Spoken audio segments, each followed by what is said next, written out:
Breakthrough limits. That was what we believed was needed in order to achieve 2015, in order to own our promise and be successful with it. And there were many limits we saw. On GIP, the organization was struggling and struggling, and it was stagnating. And we thought, what is going on?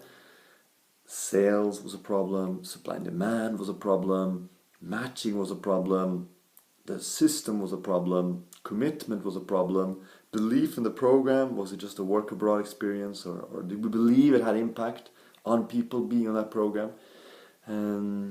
So GIP, lots of limits, and we thought we have to break through them, and not just small things, but really fundamentally, because these were things that weren't changing year after year, so it required a more fundamental shift for the organization on that. So GIP, huge focus throughout the term, always talking about it every Monday morning. GIP, what can we do?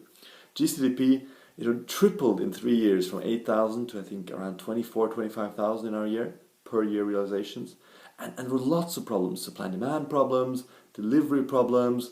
We had issues of internships being created that were not happening on the system, quality problems, standards problems, expectations problems, and there were limits there about this program. Is it growing too fast? Is it collapsing on its own weight? Can we make sure it's sustainable for the organization, sustainable within itself, really developing what it should, having some standards, having some quality measures to continue to grow, and then the next steps. It was going to be 30,000, 35,000.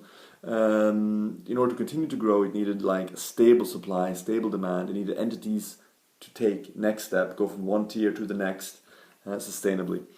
And the team leader, team member experiences, what was happening there? Were people living these experiences just as a factory worker, or were they developing leadership in every experience? Was it high quality leadership development? And what was happening in the teams?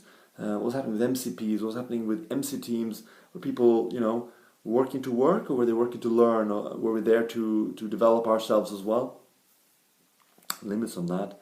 Our IT system, Isaac doesn't stop talking about it, and it can seem like an ongoing, never-ending thing, but yeah, the reality is it's 2016 now, it was 2013 then, and it's even more extreme now, but it's a digital world, young people are online, and Isaac needs to be with the program. We have lots of competitors. It's not difficult for young people to find internship abroad. It isn't. I have many people who've done that who never touched Isaac. They had great experiences. And if we want to transform young people's lives, we have to be easily accessible, transparent.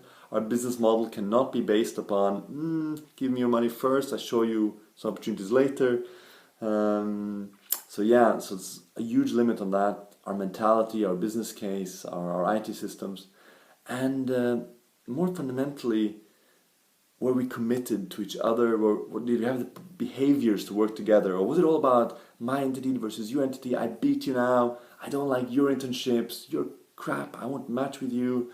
Or is it like, how can I help you grow? How can you help me grow? Do we work together? Are we one organization? Do we believe? Do I see my success in you and your success in mine? Or is it me against you?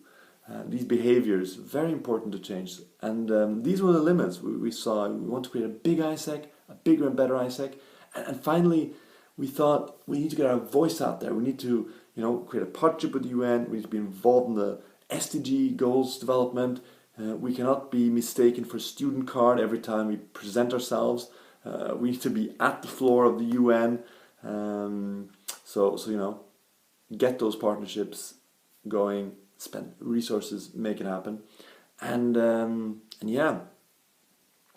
these were the limits we saw, and that's what we were looking to do.